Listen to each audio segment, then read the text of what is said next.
Hello dear students, welcome back to Study with Vaishnavi Jha. So today we will continue with the exercise questions of gravitation that we were doing in the earlier class. So let's start, okay? So we have to start with question number 14 as we did till question number 13, okay? So we will start from question number 14, okay? So what we are doing exercise questions of gravitation.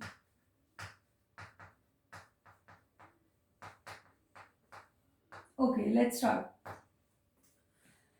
Okay, a stone is released from the top of a tower of height 19.6 metre. कहता है कि एक building है या एक tower है जिसकी height कितनी है 19.6 मीटर. उसकी हाइट 19.6 मीटर जो है इस बिल्डिंग की हाइट है. सॉरी, मुझे इधर लिखना चाहिए था.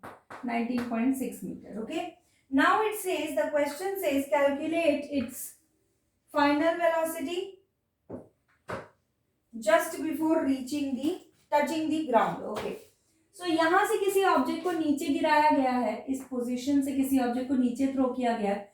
आपको बताना है कि यहाँ पर उसकी वेलोसिटी कितनी होगी, फाइनल वेलोसिटी कितनी होगी. तो जैसा कि मैंने आपको क्वेश्चन में समझाया है या इस चैप्टर में जब भी हमने नोट पॉइंट लिखा था तो वहां मैंने आपको समझाया था कि जब भी कोई ऑब्जेक्ट ऊपर से नीचे आता है, whenever an object moves in the downward direction, u is considered to be as zero at that time. So यहाँ पे इनिशियल वेलोसिटी क्या हो चुकी है, जीरो हो चुकी है. Okay, there will be some value of v, वो क्या होगा हम देखेंगे. इस ऑब्जेक्ट के ऊपर एक g एक्ट कर रहा है, वो g की वैल्यू कितनी होगी 9.8 metre per second square. Since it is not given in question to take 10, so we will take 9.8. Okay जी, we will not take it as minus क्योंकि फेवर ऑफ ग्रेविटी आ रहा है, नीचे ही आ रहा है, इसलिए. We have u, we have g and we have s also 19.6 metre. हमें इक्वेशन पता है 2gs is equal to v square minus u square. ठीक है, वैल्यूज पुट करते हैं, आंसर निकालते हैं. 2 into 9.8 into s is equal to v का स्क्वायर माइनस u का स्क्वायर. तो ये कितना आ चुका है, 2 into 9.8 will be 19.6. s is equal to v square. Now what is the value of s? It is 19.6 only. तो 19.6 into 19.6 is equal to v square. So what will be the value of v? It will be square root of 19.6 into 19.6. इन दोनों का pair बन गया तो ये root से बाहर आ जाएंगे.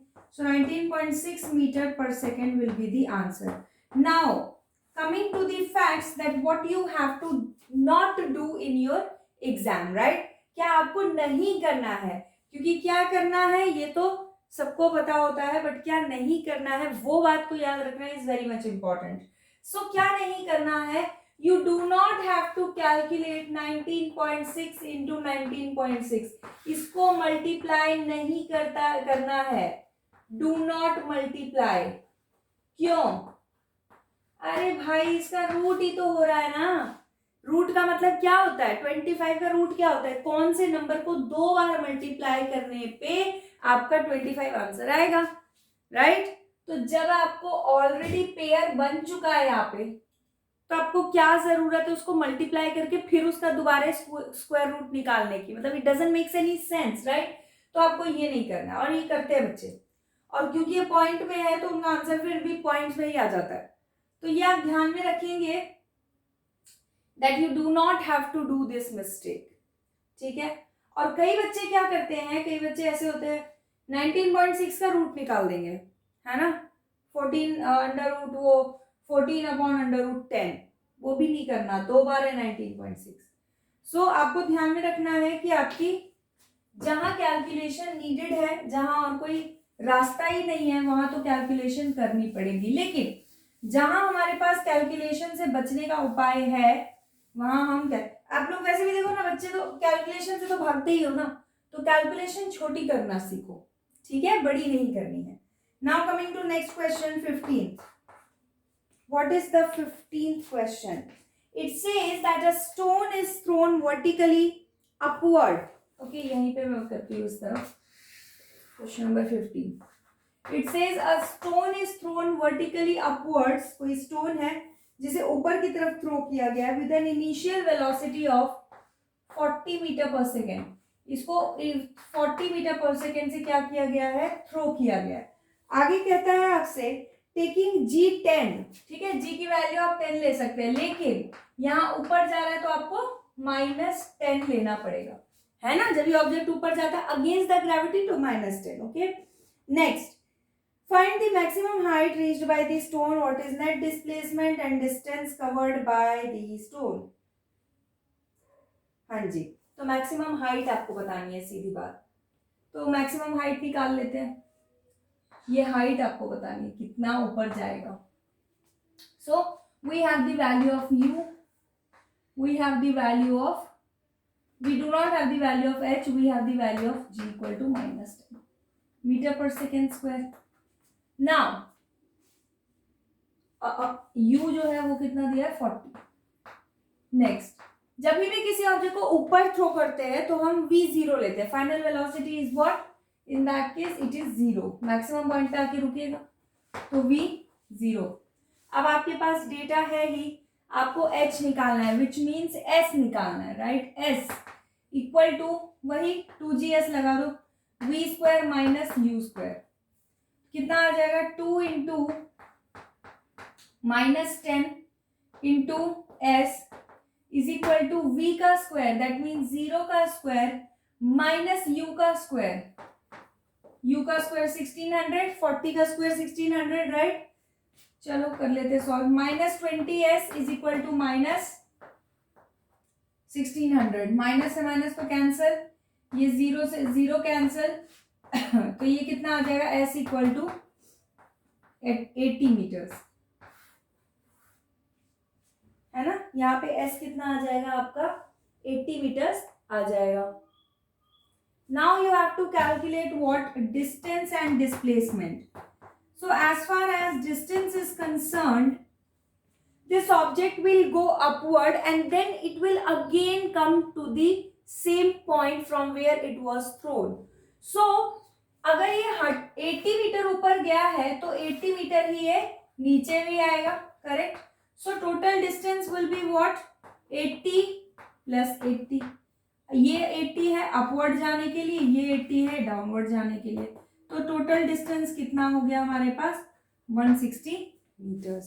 And now as far as displacement is concerned, so we know that whenever the initial and final point is same, displacement is considered to be 0 because ball returns to the same point from where it was thrown.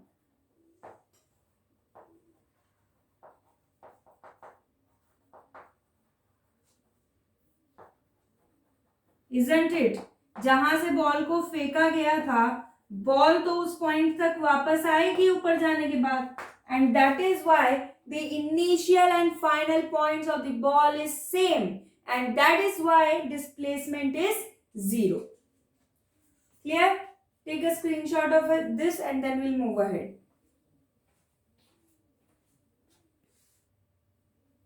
Now see question number 16। So in question number 16, it says that there are two objects, Earth and Sun. Okay, Earth and Sun. So the mass of Earth is given, the mass of Sun is given, and the distance between them d is also given in the question. We have to calculate the force, right? So for calculating the value of force, we know that G mm upon d square. This is the formula. So let us put the value 6.6 into 10 to the power -11 into mass of Earth 6 into 10 to the power 24 and mass of Sun 2 into 10 to the power 30 and upon 1.5 into 10 to the power 11 into 1.5 into 10 to the power 11. Okay, so cancel the values that are being cancelled over here. Remove the decimals. Okay, here 2 decimal ऊपर चला जाएगा, 2 zeros and 1 zero will be इस तरीके से हो गया, और कुछ कट रहा है 6 से कट रहा है, 3 से कट रहा है, 3 5 3 322 एंड 3 5। ठीक है, तो बस अब जो है गिवन उसको हम मल्टीप्लाई कर लेंगे। सो 22 राइट, 2 एंड 2, सो 22 एंड 4 ज़ा 88 इंटू 10 टू दी पावर का क्या होगा, ऐड हो जाएंगी सारे terms, 24 plus 30 54, 54 minus 11 it will B minus 6, 54 minus 11 it will be 43, 43 plus 1 44, isn't it? 34 और 30 कितना आ जाएगा, 14 plus 30 44, correct. Next 25 into 10 to the power 22, done. अब तो ये बहुत इजी हो गया, 25 डिवाइड ये करना है, बस हो गया। 25 3 ज़ा 75, right, it will be what, 130, 3.5 into 10 to the power 22 Newton. This will be the answer. और भी कुछ पूछा है इस क्वेश्चन में?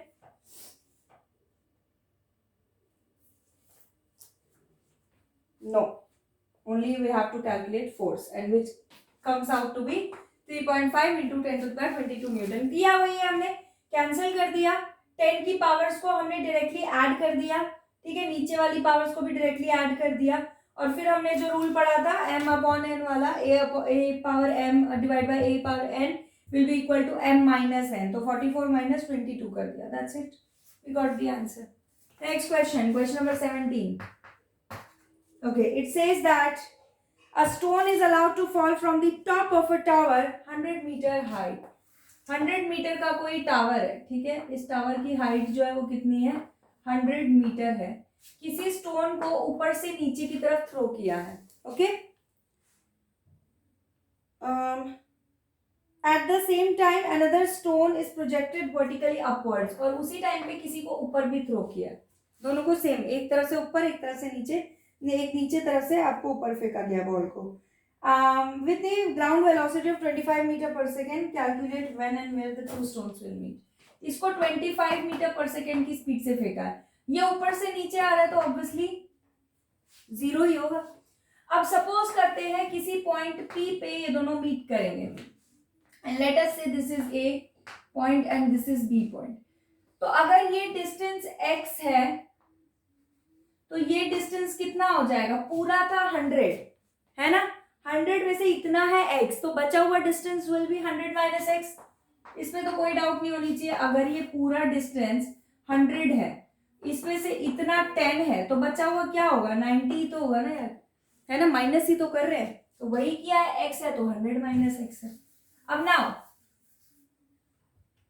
Now what, now let us calculate for a के लिए देखते हैं पहले, ओके। a के लिए u कितना है, 0, डिस्टेंस कितना है x, है ना, और भी कुछ है, g नीचे आ रहा है तो 10 and that's it, okay. So let us calculate s is equal to, हमें क्या चाहिए, s चाहिए ना, हाँ, ut plus half g t square, okay. So s equal to, u तो 0 ही है तो ये पूरा टर्म 0 ही हो जाना है, half g 10 into t square, so what it came out to be 5t square, s equal to 5t square. s is what, distance कितना है a बॉल के लिए, it is x, correct, so x equal to 5t square, right. Now coming to ball b, ball b की कहानी देखते हैं। b ऊपर जा रहा है तो u आपको गिवन है 25 मीटर पर सेकेंड, ऊपर जा रहा है तो g हो चुका है -10, -10 metre per second square,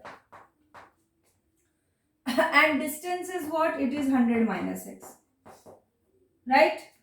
now let us calculate what, the value of s, again ut plus half gt square, put the values, s कितना है 100 minus x, u कितना है 25 25t plus half into -10, right, तो ये minus हो जाएगा यहाँ पे, -10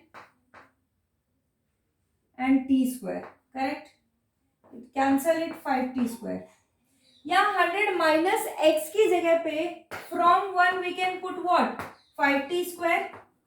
100 minus 5t square is equal to 25t minus 5t square. Now ये 5t स्क्वायर उधर जाएगा तो प्लस, राइट, प्लस हो जाएगा तो 25t minus 5t square plus 5t square. ये पूरा ही टर्म क्या हो जाएगा, इट विल बी व्हाट 0. यहाँ आ जाएगा 100. तो अब 25t will be equal to 100. So time आपके पास कितना आ जाएगा 4.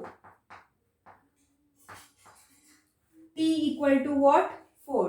and now you have to calculate when and where the balls will meet. तो ये x की जगह वैल्यू पुट कर देंगे. पुटिंग इन 1, पुटिंग 2 इन 1, उसको 2 लिख दो. So what you will get, x is equal to 5 into 4 का स्क्वायर यानी 5 इंटू 16 विच इज 80 मीटर. तो बॉल्स कहाँ मिलेंगे, 80 मीटर के डिस्टेंस पे from A, right. So you will conclude this by writing, यहां मैं लिख देती हूं, the balls will meet at 80 meter from A point after 4 seconds. Correct? So take a screenshot of it.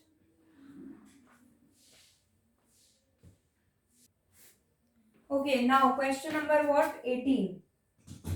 Yes, question number 18. So question number 18 says a ball thrown vertically upwards to the thrower. एक ball को ऊपर फेंका गया है और वो return करती है थ्रोअर पे आफ्टर 6 सेकेंड्स, राइट. ये पूरी जर्नी कवर करने में उसको लगा है 6 seconds.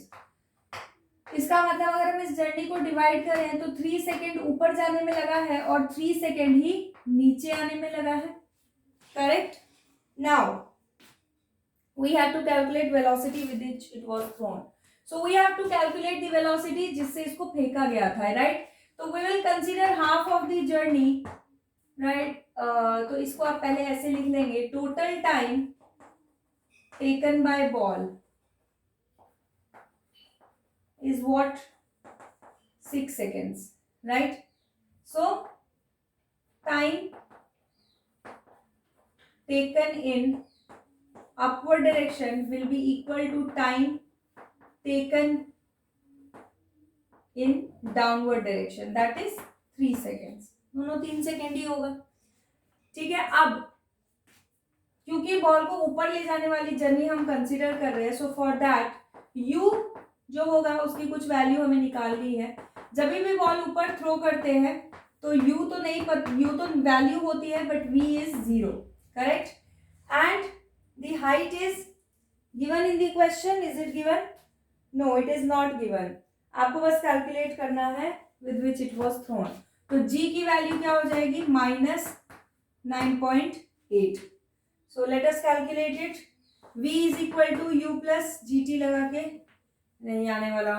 2gs is equal to s equal to ut plus half gt square. t तो है, अच्छा t भी तो है हमारे पास, 3 seconds. Sorry. So now done. V is equal to u plus gt. V है 0, u निकालना है, g है -9.8 and t is 3. So calculate it. 3 8s are 4, 3 9s are 27, 28 29. 29.4 will be equal to the value of u. If you take 10, then it will be 30 meter per second. Very easy. And now we have to calculate maximum height. ये height हमें निकालनी है तो बड़ा ही easy है. s की value simply हमें निकालनी है तो हम कोई भी इक्वेशन यूज कर सकते हैं. we will use s is equal to ut plus half gt square, right. ये वाली इक्वेशन यूज कर लो या फिर 2gs is equal to v square minus u square भी यूज कर सकते हो. 2gs is equal to v square minus u square. तो 2 इंटू ऊपर थ्रो कर रहे हैं तो माइनस का 9.8 इंटू एस हमें निकालना है. v कितना है 0, u कितना है 29.4 का square. Correct? So you will calculate is into minus 19.6 into s is equal to minus 29.4 का स्क्वायर. सो s यही छोड़ देंगे, s यही छोड़ देंगे और 19.6 यहाँ आ जाएगा. तो माइनस 29.4 इंटू माइनस माइनस तो यही कैंसिल कर दूँ एंड माइनस अपॉन में 19.6 आ जाएगा. 29.4. Now calculate it, cancel it, whatever is getting cancelled. So 4 से कट रहा है क्या? नहीं कट रहा है. So calculated by 2. 2 9s are 18, 2 8s are 16.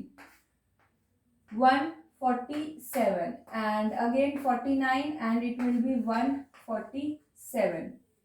और डेसिमल्स हटा देंगे, ये 0 ऊपर और यहाँ 2 0 जो है वो आ जाएगा नीचे. So now is it getting cancelled? Yes. 7 7s are 49, 21 and इधर भी 21. So it is what? 21 into 21 upon 10 which is 441 upon 10. That is 44.1 meter. This is the value of S. मैंने S equal to UT plus half GT square इसलिए नहीं लगाया क्योंकि लगाने को लगा सकते थे बट नहीं लगाया. ठीक है. There is no particular reason, calculation की वजह से मैंने लगा दिया ये वाला. आप चाहे तो वो लगाएंगे, वो भी आपका सेम ही आंसर देगा. नाउ इसका last part, it says that we have to calculate the position after 4 seconds. 4 second के बाद आपको पोजीशन निकालनी है. तो इसका मतलब नीचे आने वाला ड्यूरेशन होगा क्योंकि 3 सेकेंड ऊपर ही जाने में लगा है तो नीचे आने में वाला ड्यूरेशन होगा ये. तो हम सिर्फ नीचे आने वाला 1 सेकेंड कंसीडर करेंगे. समझ लो, 3 सेकेंड यहाँ लगा है, यहाँ तक हाईएस्ट पॉइंट तक. तो ऑब्वियसली 1 सेकेंड उसको जो नीचे आने वाला लगा है वो कंसीडर कर रहे हैं. तो हम सिर्फ t equal to 1 second consider करेंगे उसकी नीचे आने वाली जर्नी में. तो नीचे आने वाली जर्नी में क्या होगा? g की वैल्यू हो जाएगी प्लस की 9.8 और t हम लिख ही चुके हैं और ऊपर से आ रहा है तो u will be 0 and you have to calculate what? Position. You have to calculate S. So now you can use S equal to UT plus half GT square and the answer will be calculated. U तो 0 ही है तो half into 9.8 into T का square. So it will be 4.9 meter. So we are done with question number what? 18. Take a screenshot of it.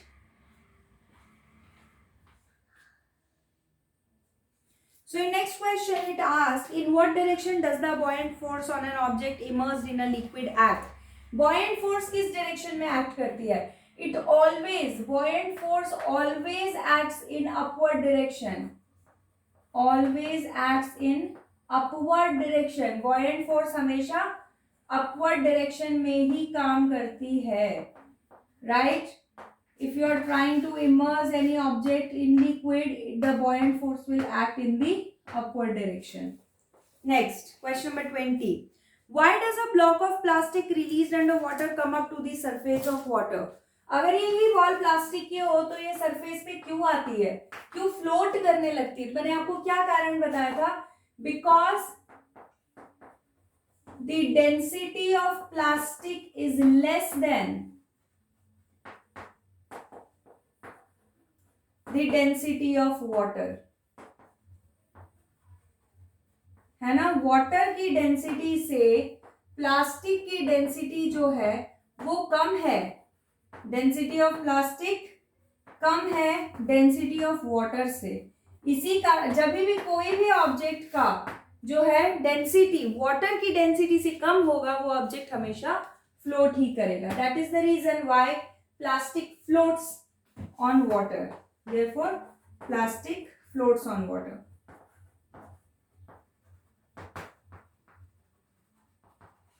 Next question. It says that the volume of a 50 gram substance. Okay, आपको एक substance का दिया हुआ है volume and mass.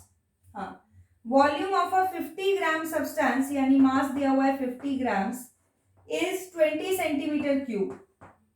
you have to calculate whether this object will float or sink. So as the earlier question says, if the density of substance is lesser than the density of water, the object will float. So we will calculate the density. We know the density of formula mass upon volume. That means 50 upon 50 upon 20, which will be what? 2.5 centimeter cube. And now as we know that density of water is what? Well, it is given in question, but you should also know it, 1 gram per centimeter cube. Okay, so here density of substance is less than density of water, right? 2.5 is less than, oh sorry, density of substance is more than density of water, because 2.5 is more than 1. So the object will sink.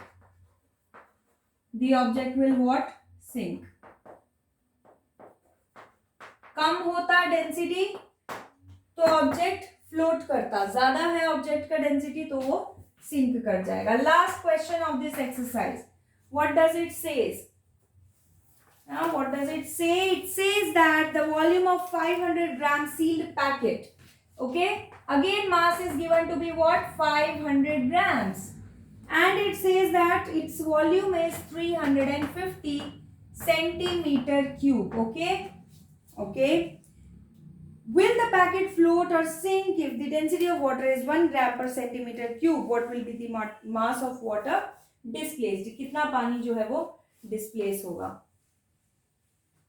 Okay, so we know that density is what? Mass upon volume. So mass is given to be 500, volume is given to be 350.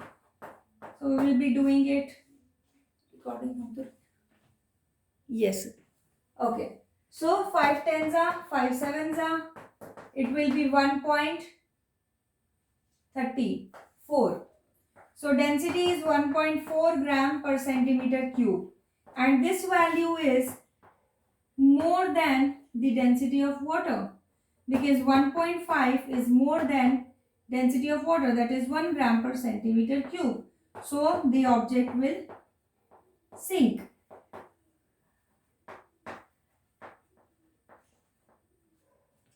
And how much will be the mass of water displaced, right? So mass of water displaced will be equal to the volume of the substance, क्योंकि जितना volume होगा उतना ही तो वो पानी displace करेगा. So it will be 350 grams, right? जितना उसका मास होगा उतना ही पानी वो हटाएगा. That is why the answer is what? 350 grams. So take a screenshot of it. And we are done with the exercise questions of chapter gravitation. In the next class, we will be doing the new chapter, that is atoms and molecules. We will do the concepts of atoms and molecules. It is a very important chapter of chemistry. ये 10th का भी base बनाता है, तो उसके लिए बहुत ही मतलब चीज़ें हैं इस कॉन्सेप्ट में जो कि आपको 10th में यूज होंगी. So we will study that in the next class. And I hope आप लोगों को ये समझ आया हो. अगर समझ आया तो मेरे चैनल को लाइक शेयर सब्सक्राइब जरूर करें. And also do not forget to hit the bell icon. जल्दी मिलते हैं नए वीडियो के साथ, नए चैप्टर के साथ. Till then take care, bye bye.